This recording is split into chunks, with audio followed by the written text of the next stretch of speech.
Bihar matters में स्वागत है। इस विस्तृत विश्लेषणात्मक चर्चा में आज का हमारा विषय बहुत ही महत्वपूर्ण है। बिल्कुल।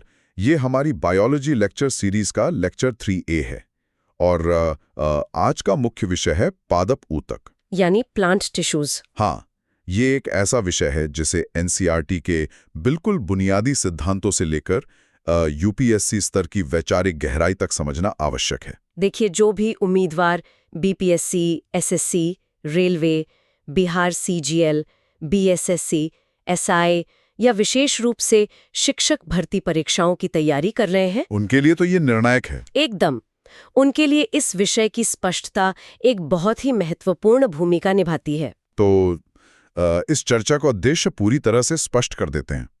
बिना किसी अतिरिक्त भटकाव के ये अध्ययन केवल वैचारिक स्पष्टता पर केंद्रित रहेगा। मतलब कॉन्सेप्चुअल क्लैरिटी। हाँ, कॉन्सेप्चुअल क्लैरिटी, आरेख आधारित समझ और डेटा विशिष्ट तथ्यों पर ही हमारा पूरा ध्यान होगा। तो शुरुआत करते हैं कि जीव विज्ञान में जब हम ऊतक या टिश्यू की बात करते हैं तो इसका सीधा अर्थ क्या होता है? समान कोशिकाओं का एक समूह। बिल्कुल, समान कोशिकाओं का एक ऐसा समूह जो मिलकर एक विशिष्ट कार्य को अंजाम देता है। ये कोशिकाओं के बीच काम के बंटवारे का एक बहुत ही सुव्यवस्थित तरीका है। ये काम का बंटवारा पौधों में जिस तरह से होता है ना, वो इसे और भी दिलचस्प बनाता है। मतलब पौधों में एक स्थायी श्रम विभाजन देखने को मिलता है। Permanent division of labour. जी, इंसानों या जानवरों की शारीरिक संरचना और जो वृद्धि के पैटर्न हैं, उनसे पौधों की संरचना बिल्कुल अलग दिशा में काम करती है। और ये श्रम विभाजन स्थायी क्यों होता है? इसके पीछे दो बहुत ही ठोस और तार्किक कारण मौजूद हैं। पहला कारण पौधों की स्थिरता से जुड़ा है। कोशिकाएं एक ही स्थान पर स्थिर होती हैं, यानी उनमें गतिशीलता या लोकोमोशन का पूर्ण अभाव होता है। बिल्कुल अभाव होता है। और ये स्थिरता पौधों के पूरे जीवन चक्र को परिभाषित करती है, क्योंकि वे एक जगह से दूसरी जगह चलकर नहीं जा सकते। उन्हें अपने पर्यावरण, मौसम और बाहरी खतरों का सामना बस एक ही जगह खड़े रहकर करना होता है। सेगा। इसी वजह से उनकी कोशिकाओं को विशेष रूप से ढांचागत मजबूती प्रदान करने के लिए डिजाइन किया जाता है। और दूसरा सबसे महत्वपूर्ण कारण ये है कि पौधों का विकास कुछ विशिष्ट क्षेत्रों तक ही सीमित होता है। लोकलाइज्ड होता है। हाँ, लोकलाइज्ड होता है।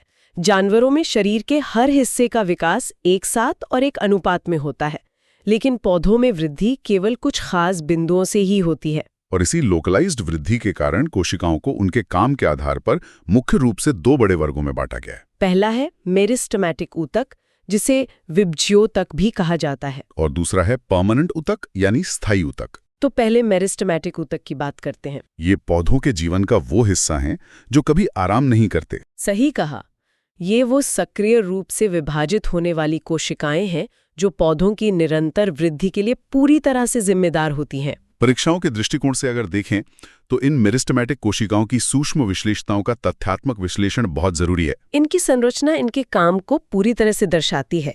चूंकि इनका एकमात्र काम लगातार विभाजित होना है, इसलिए इनकी प्राथमिक कोशिका भित्ति बहुत पतली होती है। प्राइमरी सेल वॉल पतली होती है क्योंकि एक मोटी दीवार विभाजन की प्रक्रिया में रुकावट बन सकती है। बिल्कुल। इसके साथ ही इनका साइटोप्लाज्म अत्यंत सघन होता है। Dense cytoplasm. हाँ, और इनमें एक बहुत ही प्रमुख केंद्रक यानी प्रोमिनेंट न्यूक्लियस पाया जाता है, जो कोशिका विभाजन की पूरी प्रक्रिया को नियंत्रित करता है। लेकिन इन कोशिकाओं की संरचना में जो चीजें मौजूद हैं, उससे ज्यादा दिलचस्प वो है जो इनमें अनुपस्थित है। ये परीक्षा के लिए बहुत बड़ा पॉइंट है। एकदम। मेरिस्टेमेटिक कोशिकाओं में रिक्तकाएं यानी वैक्यूल्स और अंतरकोशिकीय स्थान पूरी तरह से अनुपस्थित होते हैं। इंटरसेलुलर स्पेस नहीं होता। ये एक ऐसा बिंदु है जहां अक्सर छात्रों में वैचारिक उलझन पैदा होती है। इस अनुपस्थिति के पीछे का विज्ञान बहुत ही सटीक है। पादप कोशिकाओं में वैक्यूल्स का मुख्य कार्य भोजन, जल या अपशिष्ट पदार्थों का भंडारण करना होता है। स्टोरेज करना। जी, एक ऐसी कोशिका जो हर समय केवल विभाजित होने की प्रक्रिया में है, उसके पास भंडारण करने की न तो आवश्यकता होती है और न ही समय। वे किसी भी अतिरिक्त भार के बिना काम करती हैं। और इसी तरह कोशिकाओं के बीच कोई खाली जगह या अंतरकोशिकीय स्थान नहीं होता। कोशिकाओं को एक ठोस सघन ब्लॉक की तरह एक साथ जुड़कर काम करना होता है ताकि वे वृद्धि के दौरान पौधे को सही दिशा में धकेल सकें। अब पौधों में इनकी स्थिति के आधार पर बात करते हैं। मेरिस्टेमेटिक ऊतकों को 3 मुख्य प्रकारों में वर्गीकृत किया गया है। पहला प्रकार है एपिकल मेरिस्टेम। ये ऊतक जड़ और तने के बिल्कुल शीर्ष बिंदुओं पर स्थित होता है। रूट और शूट टिप पर, इसका प्राथमिक कार्य पौधे की प्राथमिक वृद्धि करना है, जिसका सीधा अर्थ है पौधे की लंबाई बढ़ाना और नए प्राथमिक ऊतकों का निर्माण करना। इसके बाद दूसरा प्रकार आता है इंटरकैलरी मेरिस्टेम। हाँ, इसकी स्थिति नोड्स या इंटरनोड्स पर होती है और विशेष रूप से घास की पत्तियों के आधार पर होती है। इस ऊतक का कार्य प्रकृति के सबसे शानदार चमत्कारों में से एक है। तेजी से पुनर्विकास। बिल्कुल, जब भी चरने वाले जानवर घास के ऊपरी हिस्से को खा जाते हैं तो ये इंटरकैलरी मेरिस्टेम ही होता है जो उस घास को दोबारा तेजी से उगाने का कार्य करता है। परीक्षाओं के लिए एक अत्यंत विशेष तथ्य है कि इंटरकैलरी मेरिस्टेम मुख्य रूप से मोनोकॉट या एक बीजपत्री पौधों में बहुत आम होता है। अब तीसरा प्रकार है लैटरल मेरिस्टेम। एपिकल और इंटरकैलरी मेरिस्टेम जहां पौधे की लंबाई और पुनर्विकास से जुड़े हैं, वहीं लैटरल मेरिस्टेम तने और जड़ के किनारों पर स्थित होता है, किनारों पर यानी साइड्स में। इसका मुख्य कार्य पौधे की द्वितीयक वृद्धि करना है, सेकेंडरी ग्रोथ। यानी पौधे की मोटाई या परिधि को बढ़ाना, गर्थ को बढ़ाना। जैसे जैसे पेड़ लंबा होता है, उसे सीधा खड़े रहने के लिए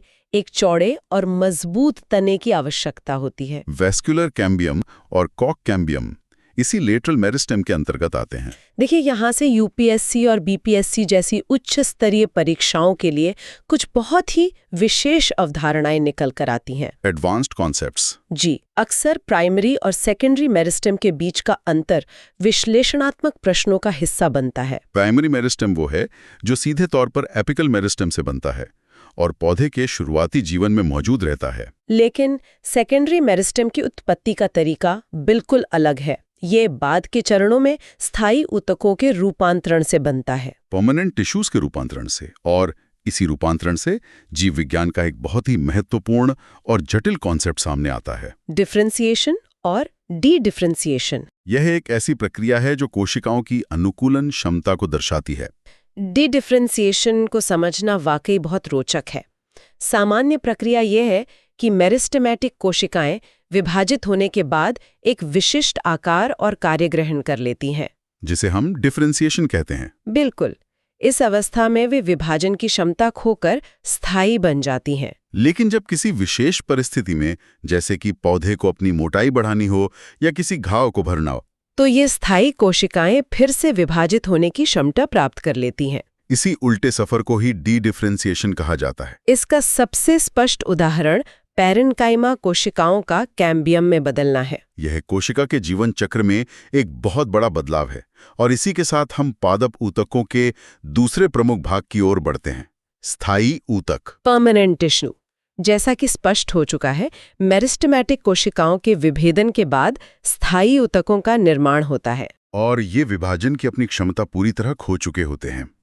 स्थायी ऊतकों को आगे दो श्रेणियों में विभाजित किया गया है, सरल स्थायी ऊतक और जटिल स्थायी ऊतक।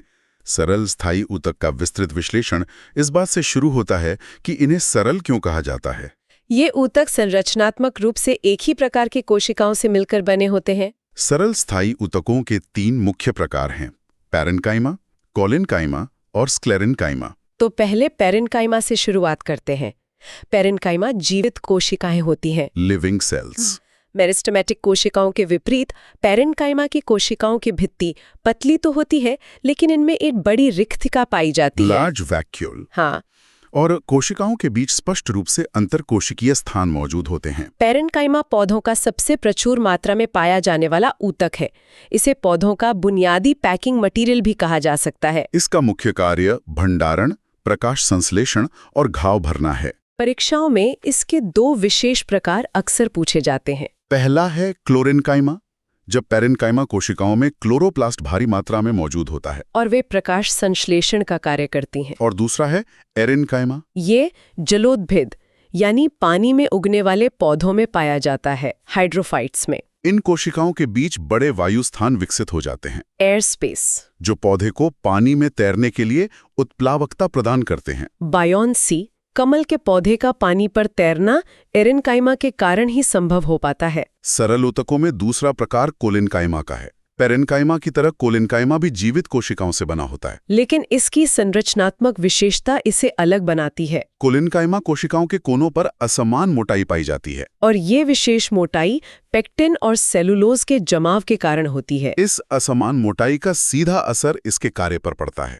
कोलिनकाइमा मुख्य रूप से पत्ती के डंठल और युवा तनों के बाहरी हिस्सों में स्थित होता है। पेटियोल में इसका प्राथमिक कार्य पौधे को लचीलेपन के साथ यांत्रिक सहायता प्रदान करना है। Mechanical support with flexibility. तेज हवाओं के दौरान पेड़ की टहनियों या पत्तों का बिना टूटे झुक जाना और हवा रुकने पर वापस अपनी स्थिति में आ जाना, यह कोलिनकाइमा ऊतक की इसी विशेषता का परिणाम है। सरल स्थायी ऊतक का तीसरा और अंतिम प्रकार है स्क्लेरेन्काइमा। पेरेन्काइमा और कोलिनकाइमा जीवित ऊतक है, लेकिन स्क्लेरेन्काइमा पूरी तरह से मृत कोशिकाओं से बना होता है। Dead cells. इन कोशिकाओं की द्वितीयक भित्ति अत्यंत मोटी होती है और इस मोटाई का कारण लिग्निन नामक एक जटिल रासायनिक पदार्थ का भारी जमाव है। लिग्निन पौधों की दुनिया में एक तरह से सीमेंट का काम करता है। ये जमाव इतना अधिक होता है कि कोशिका के अंदर का सारा जीव द्रव्य नष्ट हो जाता है। प्रोटोप्लाज्म खत्म हो जाता है जी, जिससे कोशिका मृत हो जाती है। स्क्लेरेन्काइमा को दो मुख्य आकारों में देखा जा सकता है।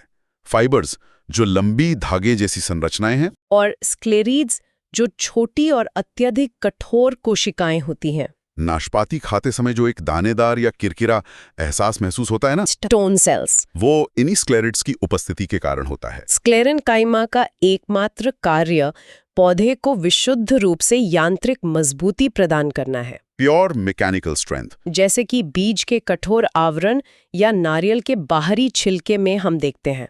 अब सरल स्थायी ऊतकों के बाद पादप शरीर रचना विज्ञान का एक और अत्यंत जटिल और महत्वपूर्ण हिस्सा सामने आता है। जटिल और स्रावी ऊतक, कॉम्प्लेक्स और सेक्रेटरी टिश्यूज। जटिल स्थायी ऊतक एक से अधिक प्रकार की कोशिकाओं से मिलकर बने होते हैं, जो सभी एक इकाई के रूप में एक साथ मिलकर काम करते हैं। ये ऊतक मुख्य रूप से परिवहन के लिए जिम्मेदार होते हैं, ट्रांसपोर्टेशन के लिए। और परीक्षाओं के दृष्टिकोण से इस हिस्से को अत्यंत महत्वपूर्ण माना जाता है। Very important. जटिल स्थायी ऊतकों में परिवहन की जिम्मेदारी दो मुख्य प्रणालियों पर होती है, जाइलम और फ्लोएम। जाइलम का मुख्य कार्य पानी और उसमें घुले खनिजों को जड़ों से खींचकर पौधे के सबसे ऊपरी हिस्सों तक पहुंचाना है। यह परिवहन गुरुत्वाकर्षण के विपरीत होता है और मुख्य रूप से वाष्पोत्सर्जन खिंचाव के माध्यम से काम करता है।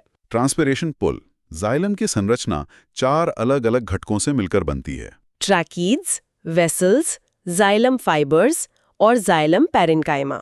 इस पूरे तंत्र की एक बड़ी विशेषता ये है कि जाइलम पेरेन्काइमा को छोड़कर जाइलम की अधिकांश कोशिकाएं मृत होती हैं। यह मृत संरचना पानी के निर्बाध प्रवाह के लिए एक खोखले पाइप की तरह काम करती है। जाइलम के घटकों में ट्रैकीड्स और वेसल्स के बीच का संरचनात्मक अंतर विश्लेषणात्मक प्रश्नों का एक प्रमुख हिस्सा है। ट्रैकीड्स लंबी, पतली और संकरी नली जैसी कोशिकाएं होती हैं, जिनके सिरे नुकीले होते हैं। पेपर्ड एंड्स, पानी इनके पार्श्व छिद्रों के माध्यम से एक कोशिका से दूसरी कोशिका में जाता है। और ट्रैकीड्स जिम्नोस्पर्म और एंजियोस्पर्म दोनों में परिवहन का हिस्सा हैं।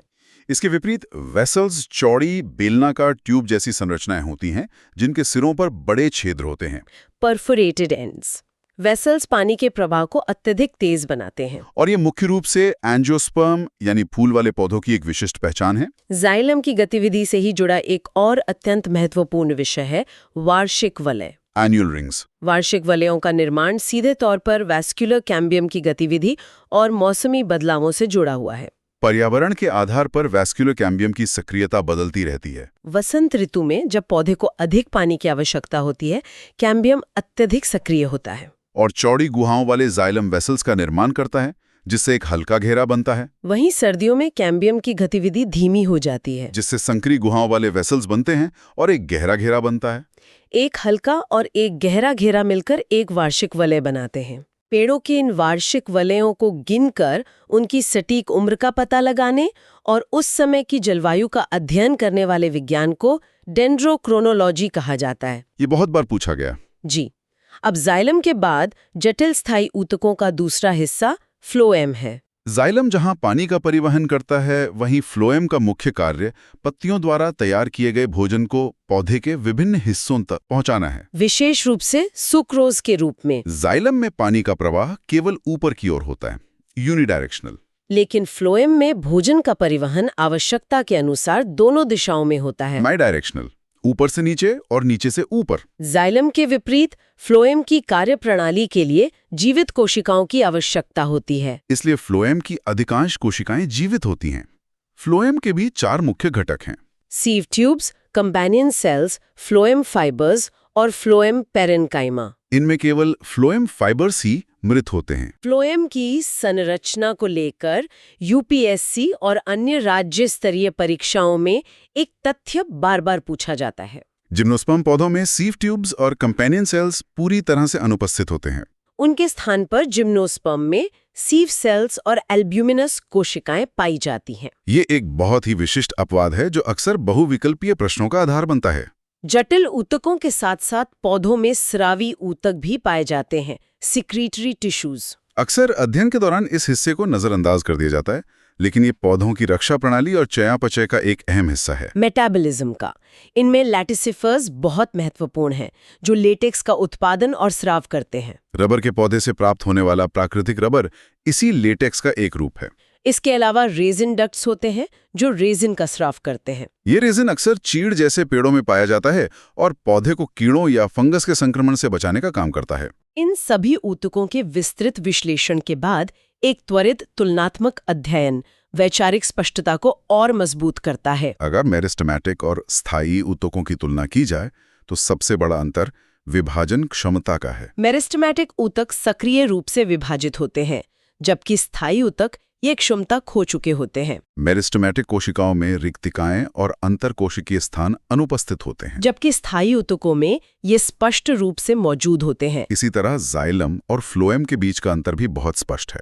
जाइलम मुख्य रूप से मृत कोशिकाओं से बना है और केवल एक ही दिशा में पानी का परिवहन करता है। फ्लोएम मुख्य रूप से जीवित कोशिकाओं से बना है और दोनों दिशाओं में भोजन का परिवहन करता है। जाइलम परिवहन के साथ साथ पौधे को यांत्रिक मजबूती भी प्रदान करता है, जबकि फ्लोएम का मुख्य कार्य केवल परिवहन तक सीमित है। इस विस्तृत चर्चा में परीक्षा की प्रासंगिकता वाले कई महत्वपूर्ण बिंदुओं को छुआ गया है।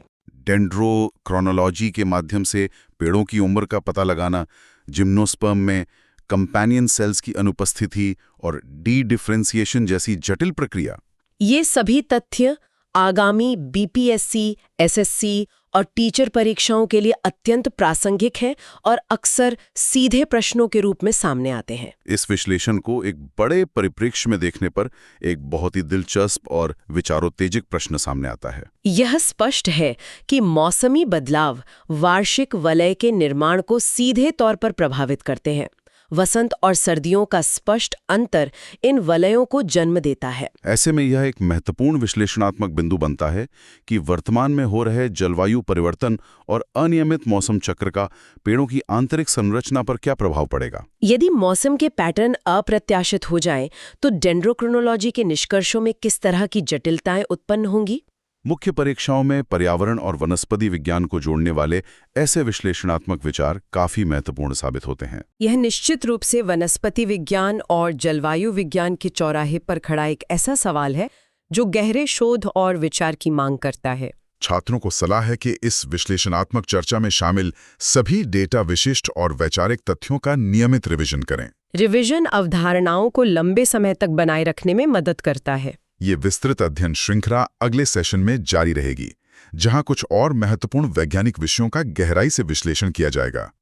आज के लिए बस इतना ही। बिहार मैटर्स से जुड़ने के लिए धन्यवाद।